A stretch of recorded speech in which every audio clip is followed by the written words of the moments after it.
Good morning. Welcome, everyone, to Beyond Air Financial Results Call for the fiscal quarter ended December 31st, 2025. At this time, all participants are in listen-only mode. A question-and-answer session will follow the formal presentation. And now I'd like to turn the call over to Corey Davis of LifeSci Advisors. Please go ahead. Thank you, Operator. Good morning, everyone, and thank you for joining us. Earlier today, we issued a press release announcing the operational highlights and financial results for Beyond Air's third quarter of fiscal 2026 ended December 31st, 2025. A copy of this press release can be found on our website, beyondair.net, under the News and Events section. Before we begin, I would like to remind everyone that we will be making comments and various remarks about future expectations, plans, and prospects which constitute forward-looking statements for purposes of the Safe Harbor Provisions under the Private Securities Litigation Reform Act of 1995. Beyond Air cautions that these forward-looking statements are subject to risks and uncertainties that could cause actual results to differ materially from those indicated. We encourage everyone to review the company's filings with the Securities and Exchange Commission, including, without limitation, the company's most recent Form 10-K and Form 10-Q, which identify specific factors that may cause actual results or events to differ materially from those described in the forward-looking statements. Additionally, this conference call is being recorded and will be available for audio rebroadcast on our website, beyondair.net. Furthermore, the content of this conference call contains time-sensitive information that is accurate only as of the date of the live broadcast, February 13th, 2026. Beyond Air undertakes no obligation to revise or update any statements to reflect events or circumstances after the date of this call. With that, I'll turn the call over to Steve Lisi, Chief Executive Officer of Beyond Air. Steve, go ahead. Thanks, Corey, and good morning to everyone. With me here today is Dan Moorhead, our new Chief Financial Officer. It has been a pleasure working with Dan over the past several months. He brings a proven track record as a proactive CFO with demonstrated success supporting commercial organizations through periods of rapid growth. I also look forward to his active engagement with the investment community as he becomes fully integrated into the role. Also joining us today is Bob Goodman, our Chief Commercial Officer. Bob assumed the role in October after previously joining Beyond Air as a board member back in June. Let me start my prepared remarks by saying just how pleased I am to speak with you today and provide an update on what has been a productive and meaningful period for our company. We have achieved several significant milestones, strengthened our balance sheet to support continued commercial execution, and made a strategic decision to sell our Neuronos subsidiary in exchange for equity in the acquiring company and up to $32.5 million in upfront development and commercial milestone payments. We believe these recent events have strengthened our ability to execute our commercial strategy and create long-term value for our shareholders. Let me walk you through these updates in greater detail. Starting with our core business, revenue in the fiscal quarter increased 105% year-over-year to $2.2 million. This represents continued progress as we scale adoption and expand awareness of LungFit PH in clinical settings. We now support more than 45 hospitals across the United States and internationally that have adopted our first-generation LungFit PH system. Customer feedback has been encouraging, with retention exceeding 90% and more than half of customers under multi-year agreements. We believe this installed base positions us well to support continued revenue growth from our first-generation system while preparing for the anticipated FDA decision for our second-generation system. Our commercial team continues to refine its targeting strategy, prioritizing hospitals most likely to adopt our LungFit PH today and expand usage following approval of the second-generation system, which we expect to receive before the end of calendar 2026, subject to regulatory review and clearance. We are making steady progress building relationships with clinicians, administrators, and healthcare systems. Our current objective is to continue expanding Gen 1 system utilization through calendar 2026 in the U.S. and internationally, while preparing for the potential launch of our second-generation system once approved. As previously discussed, Gen 2 system is designed to offer reduced size and weight, simplified operation, extended service intervals, improved backup system functionality, and very importantly, compatibility with both air and ground transport. We believe these enhancements will expand the addressable market relative to Gen 1 and support broader adoption over time. At this point, I'm going to pass the call over to Bob Goodman, who has made excellent progress since taking the reins as Chief Commercial Officer about 4 months ago. Bob? Thanks, Steve. And let me begin by saying I share Steve's enthusiasm about the opportunities ahead for Beyond Air. I as well believe that LungFit PH is the best-in-class nitric oxide solution globally. Feedback from U.S. customers and international partners on system performance and customer support have been extremely positive, providing a solid foundation for continuous growth. We have national group purchasing organization agreements with Premier and Vizient, which together provide access to nearly 3,000 hospitals across the United States. As awareness of LungFit PH increases, we expect additional opportunities at the GPO and integrated delivery network level in 2026. As previously announced, we have been working with Trillamed to support our engagements with the federal healthcare systems. I am pleased to announce that together with this valued partner, we completed the first sale of LungFit PH to a VA medical center. This initial commercial sale, the VA hospital system establishes an important foothold, opening potential pathways for future orders and broader adoption across the system. It provides access to the largest healthcare network in the United States. Internationally, we continue to see strong engagement from our distribution partners. Over the past several months, we've expanded our global LungFit PH distribution network with new agreements in Canada, Germany, Brazil, Austria, the Netherlands, and Sri Lanka, bringing total international coverage to 40 countries. As we broaden our global footprint, we are laying the groundwork for long-term growth and positioning Beyond Air to serve a significantly larger addressable market.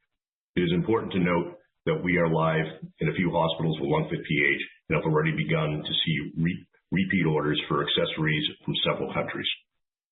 Taken together, these commercial, operational, and strategic developments give me confidence in the trajectory of the business. What also gives me confidence are the people at Beyond Air. The dedication of this team is second to none, and I've been in this business for decades. This includes all the aspects of the team, from clinical support to marketing to customer service to engineering to finance to regulatory to quality, etc. Our people are fully engaged and dedicated to the vision of improving the lives of patients and medical staff with LungFit PH. I also want to emphasize the advantages that Steve mentioned earlier on our second-generation system. From my time spent with customers and potential customers in the United States, I believe that the Gen 2 system addresses everything on the wish list from clinicians in hospitals. I'm extremely confident that I, along with the team here, will execute on our vision of becoming the global nitric oxide leader. Now I'll turn things back over to Steve. Thanks, Bob. Turning to Beyond Cancer, we recently announced that our abstract was selected for the 2026 AACR annual meeting, which is taking place from April 17th to 22nd in San Diego, California. As previously announced, the study enrolled 10 subjects at doses of 25,000 and 50,000 parts per million of nitric oxide gas delivered over 5 minutes intratumorally. These patients all had metastatic disease and were heavily pretreated. All subjects had a life expectancy of less than 12 months. We have already reported that the safety profile observed to date is acceptable. The data presented at AACR will include updated overall survival data, for which median survival has not yet been reached as of October 1st, 2025. We remain dedicated to pursuing the Phase 1b combination study with anti-PD-1 therapy, and we will communicate more details as we progress. With respect to Neuronos, our neurology-focused subsidiary, on January 13th, 2026, XTL Biopharmaceuticals announced a binding letter of intent to acquire Neuronos in exchange for Beyond Air's approximately 85% ownership interest. Consideration includes a 19.9% stake in XTL, $1 million in cash, and milestone-based contingent payments totaling up to $31.5 million. Following closing, Neuronos is expected to serve as XTL's flagship platform for autism and neuro-oncology development. We believe this agreement provides the potential to create meaningful value for our shareholders by enabling Neuronos' pipeline to advance with dedicated focus and funding through XTL Bio. We will not provide additional commentary beyond public disclosures while the transaction remains pending. To conclude, the $5 million financing completed in January 2026, together with the previously announced promissory note and equity line of credit for up to $32 million with Streeterville Capital that we announced in November 2025, provide resources to support commercial execution and readiness for the second-generation LungFit PH system. We remain focused on disciplined execution and delivering advanced nitric oxide solutions to clinicians and patients around the world. Now I will turn it over to our CFO, Dan Moorhead. Thanks, Steve, and good morning, everyone. I'm excited to join my first call since being appointed CFO about 7 weeks ago. I still have a lot to learn, but I'm incredibly impressed by what the team has achieved, not just over the past year, but even within the past few months. The progress has been extraordinary, and I see a bright future ahead as the team continues to execute on our growth strategy. Our financial results for the third quarter of fiscal year 2026, which ended December 31st, 2025, are as follows. Revenue for the fiscal quarter ended December 31st, 2025 increased 105% to $2.2 million compared with $1.1 million for the fiscal quarter ended December 31st, 2024. On a sequential basis, this represents a 21% increase compared with last quarter. Gross profit increased to $300,000 for fiscal third quarter 2026 compared to a gross loss of $200,000 for the same period last year and a gross loss of $300,000 in the prior quarter.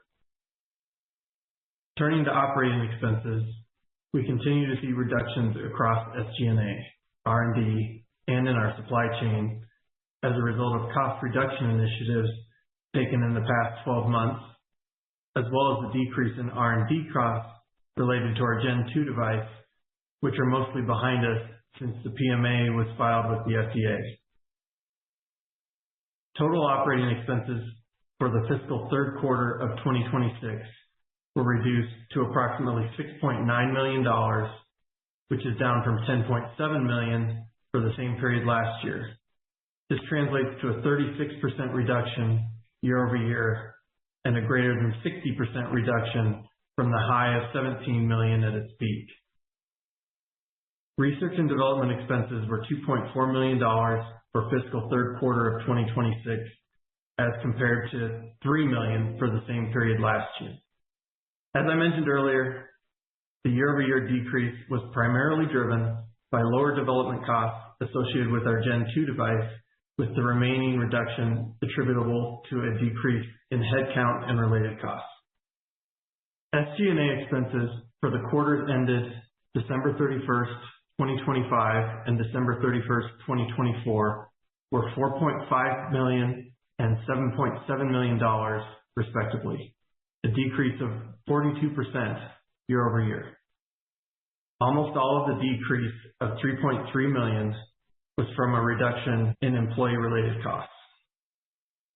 Other expense was $1 million compared to $2.4 million for the same period a year ago. The decrease in expense of $1.5 million was primarily attributed to the prior period loss associated with the extinguishment of debt of $1.9 million. Net loss attributed to common stockholders of Beyond Air was $7.3 million, or a loss of 85 cents per share, basic and diluted, compared with $13 million, or a loss of $2.96 per share, basic and diluted. Please note that the per share results for both periods were calculated to reflect the company's 1-for-20 reverse stock split, which became effective on July 14th, 2025. Net cash burn for the quarter was $4.3 million, which is a reduction of over 40% versus a year ago. We believe our overall cash burn will continue to reduce as revenue grows and will only get better until we get approval and start building inventory in preparation for the launch of Gen 2. As of December 31st, 2025, we reported cash, cash equivalents, restricted cash, and marketable securities of $17.8 million. Subsequent to the end of the third quarter, we completed a $4.5 million equity financing net of issuance costs, and we believe this capital provides us with a cash runway into calendar year 2027 and potentially to profitability, provided we continue to hit our current revenue estimates and continue to control costs. With that, I'll hand the call back to Steve. Thanks, Dan. Operator, we'll take questions now. Thank you. At this time, if you'd like to ask a question, please press star one from your telephone keypad, and a confirmation tone will indicate your line is in the question queue. You may press star two if you'd like to withdraw your question from the queue. For participants using speaker equipment, it may be necessary to pick up your handset before pressing the star keys. One moment, please, while we poll for our first question. Thank you. And the first question comes from the line of Mike King with Rodman & Renshaw. Please receive with your questions. Thanks for taking the question. Good morning, guys. I have a couple of questions, if you don't mind. I just wonder if you could talk a little bit more about the sales process. I think it's a great breakthrough that you've got sales into the VA system, or VA hospital, I should say. But it brings up the topic of the VA system, as you mentioned. How do you penetrate systems rather than a single hospital at a time? What needs to happen in terms of the sales process or the RFPs or things like that can see us knocking off more than one healthcare facility at a time? Yeah, Mike. Steve, thanks for the question. Yeah, go ahead, Bob. You take this one. Oh, yeah, sure. And then you can definitely provide any color you like, Steve. Thank you. Yeah. So, Mike, with the VA system, we're on, as you know, and our product is being offered through the ECAT system. So that catalog actually makes it an easier approach for our customers to get to us directly. It's outside of an RFP process, but we're still able to. Yeah, we're still able to actually compete with other RFPs that come out through. There's a couple of different ways that the VAs contract with vendors. But we have access that way, so it's great. Okay, and in your formal comments, you mentioned words to the effect that you're identifying facilities most likely to acquire, the system. How do you, or can you say how you identify them, and maybe help us understand how you're targeting those facilities? Yeah, so we've done a really good job standing up our commercial organization, both in the U.S. and internationally. And right now, what we're doing is we're focusing, and not to say an overhaul, but more of an exactness with our people and our process and our technology. So, different prospecting tools with good intelligence and good CRM rigor to follow up with the customers, and taking the process of, real good demand generation where we're getting top of the funnel looks at our customers, and having really good pipeline discipline so we could get in front of the right customers, and then have our people, the people part of it, in the right places at the right time with the right coverage. So we have that right, reach and frequency getting in front of these customers and just getting in front of more and more. So we have that touch. So yeah, we've been really refining that, and the customers are really responding well for our ability to get in front of them. Well, that's great. Has there been any appreciable change in the length of the sales cycle? Yeah, I mean, that pretty much, Mike, still remains the same. At the real front end, if you get kind of real lucky based off of, the timing of a contract that might be expiring, and that customer is really, really organized, and you can knock out a real quick demo and evaluation. You can do that in that 4 or 5 month time frame, but it's really in that right around 6 to 9 months, and it could be longer. But what we're doing is a good job, identifying the customers, and again, reaching out to them and finding out where they're at with their contract, and making sure that they see the value of our product. And with that, we're hoping that might, restrict things just a bit. But we're really organized, and our clinical teams are out there in the field with our sales teams to make sure that we're in front of them as early as possible. Okay, and I apologize, one more quick one. How do you segment, or can you segment the next-gen system so that, this is typical of a lot of businesses where, a next-generation chip, let's say, is coming out or something, and, the sales cycle kind of, concertina effect, where, the purchaser may hold off until the next-gen system is available. Is that a concern, or are you, segmenting a different market with the new system? Thank you. Yeah, so we're focusing right now, as you'd expect, on our first generation product, and it's been really well received. The version 24 of Gen 1.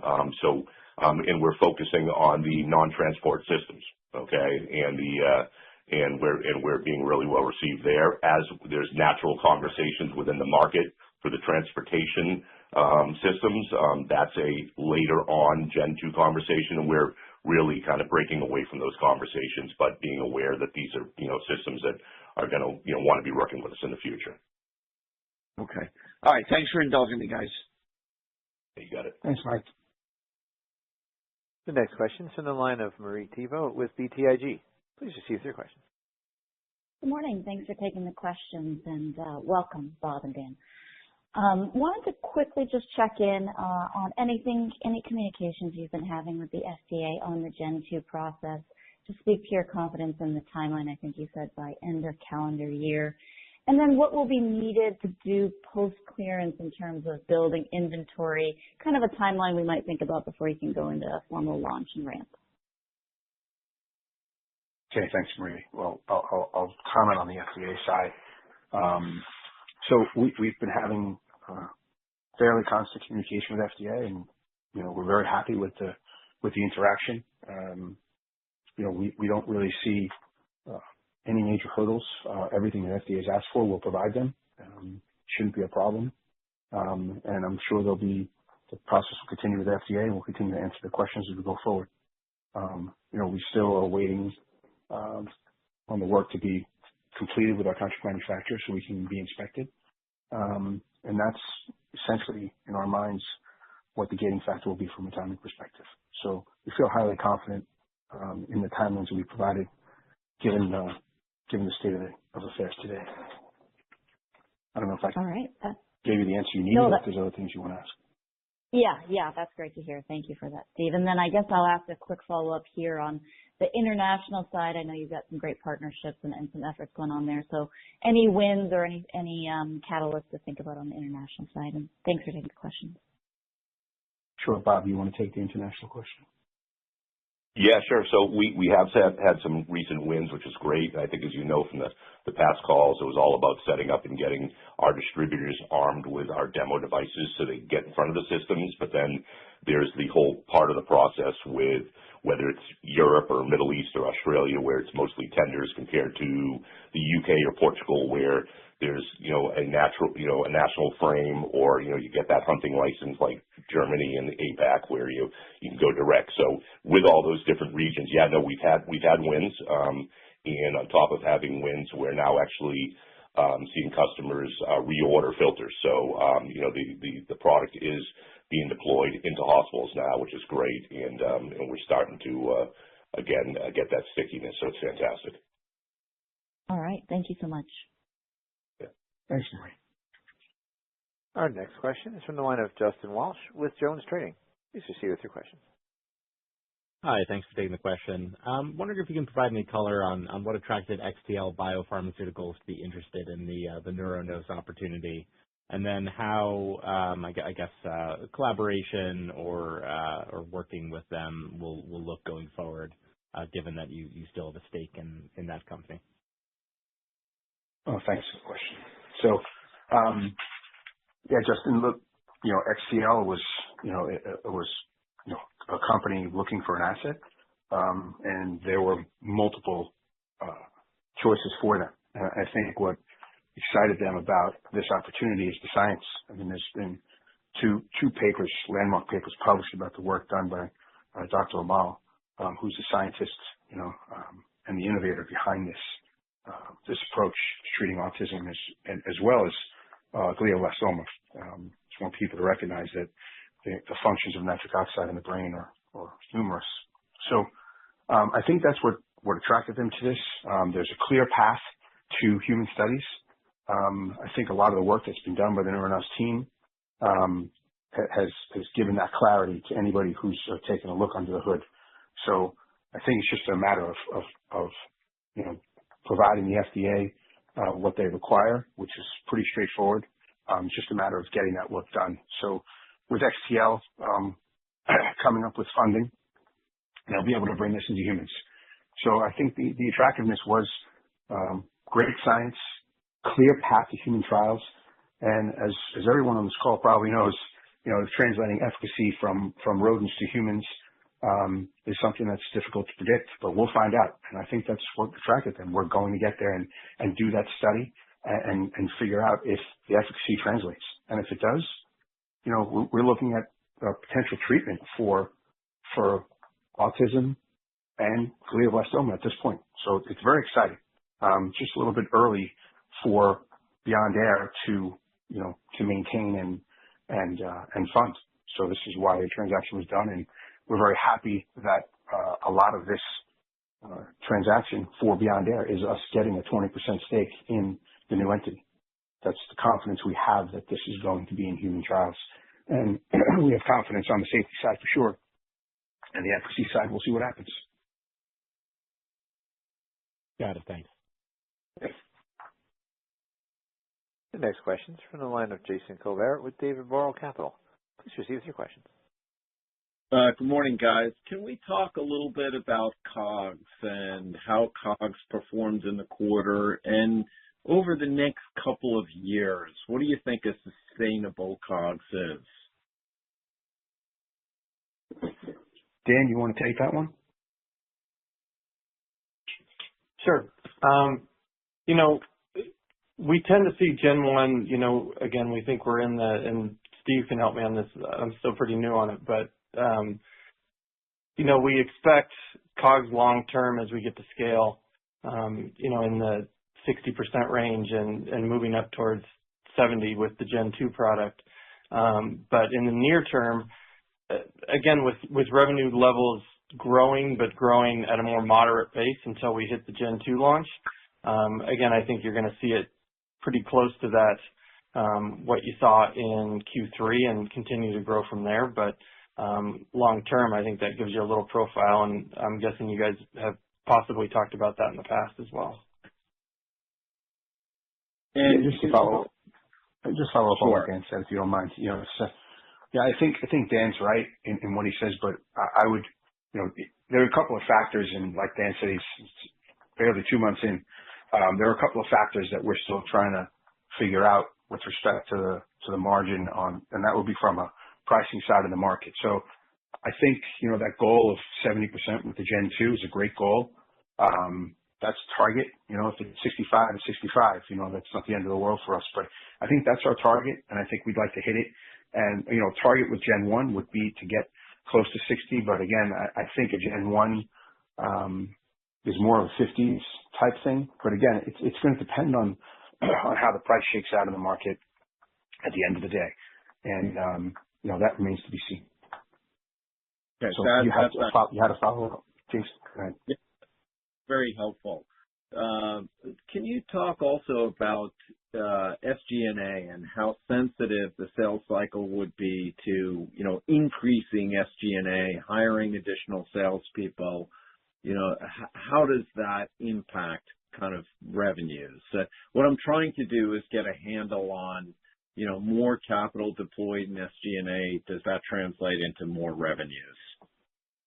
Well, Jason, I mean, you got to.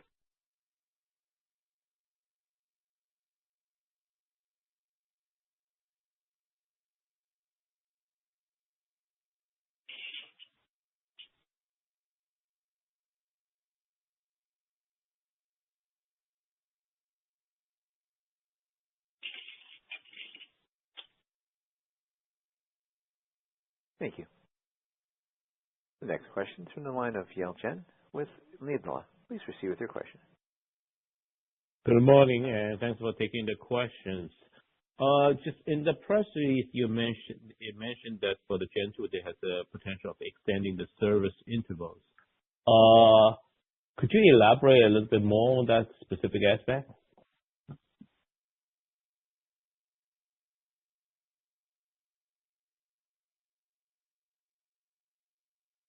Hello? Did we Can you lose hear me? Steve? Hello? Hi, your line is live for a question. Please go ahead.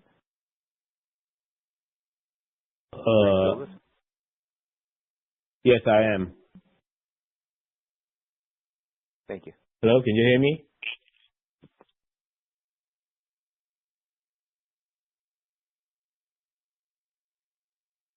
Please stand by, ladies and gentlemen. We're experiencing technical difficulties. Our conference will resume momentarily. Thank you.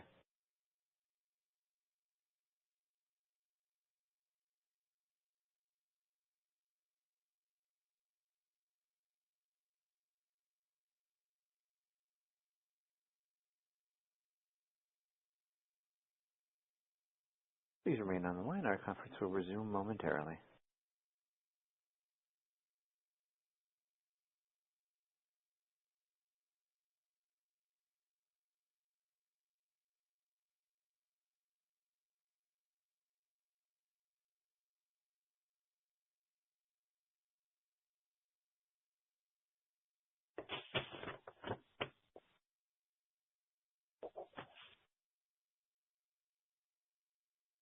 Please remain on the line, ladies and gentlemen. Our call will resume momentarily.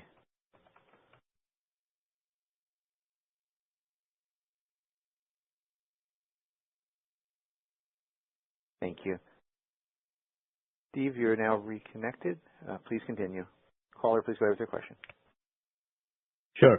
Thanks. Hey, Steve. Thanks for taking the questions. I believe in the press release you mentioned that the second gen will have the potential of extending make a longer service intervals. Could you elaborate a little bit more specifically on this particular aspect? And then I have a follow-up. Yeah, thanks. Yeah, thanks, Yale. Appreciate that question. So the current system, the first generation system, every 1,000 hours we need to bring it in for service. So that can be it could be a slight disruption for the hospital if they're using, a couple thousand hours a year per machine. So we might be in there every 6 months, rotating machines. So it's a smooth process, but it's an expensive process for us, right? So we just come in, drop them a new machine and pick that one up and bring it in for service. So it's not very frequent, but it's something we'd like to improve upon. So with the second generation machine, we think that service interval will be pushed out to at least 3,000 hours before we need, and potentially longer.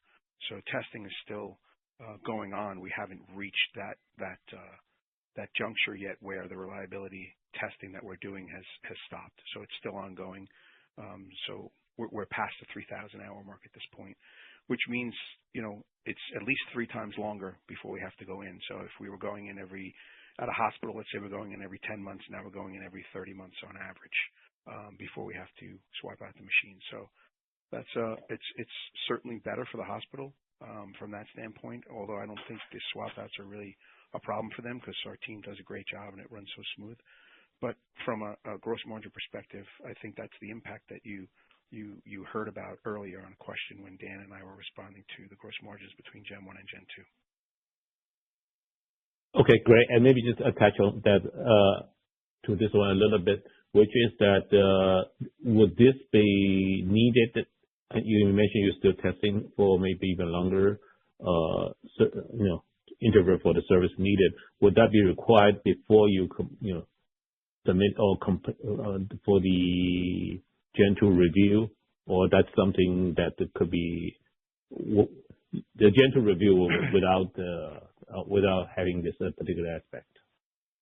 No, this is so there is a reliability hurdle with FDA. We've already passed that hurdle. So anything that we get is just more of a guide for us for service with our customers. That's really what it is. So it's not a gating factor for FDA approval. Okay, great. Maybe it's one more question. So on the oncology side, that since you guys already have a little bit more cash in hand, should we think about the phase 1B study potentially to start later this calendar year? And thanks. Well, I don't know when it will start, Yale. We're certainly speaking with people and looking at that. So I don't want to commit to a timeline at this point. While we do have a nice balance sheet at this moment in time, I think we need to focus the balance sheet on the commercial operations at this point. So it would probably not be something that Beyond Air would commit to fully fund a study like that. Maybe once we are more comfortable with our path to profitability, that could be a different conversation that we have internally. Okay, great. That's very helpful, and congrats on the good quarter in terms of the top line. Great. Thanks, Yao. Thank you. At this time, we are showing no further questions in the queue, and this concludes our question and answer session. I would now like to turn the call back over to Steve Lisi for any closing remarks. No, I'd just like to thank everybody for dialing in today. Bye-bye. Thanks, everyone, for their time today. You may now disconnect your lines at this time and have a wonderful day.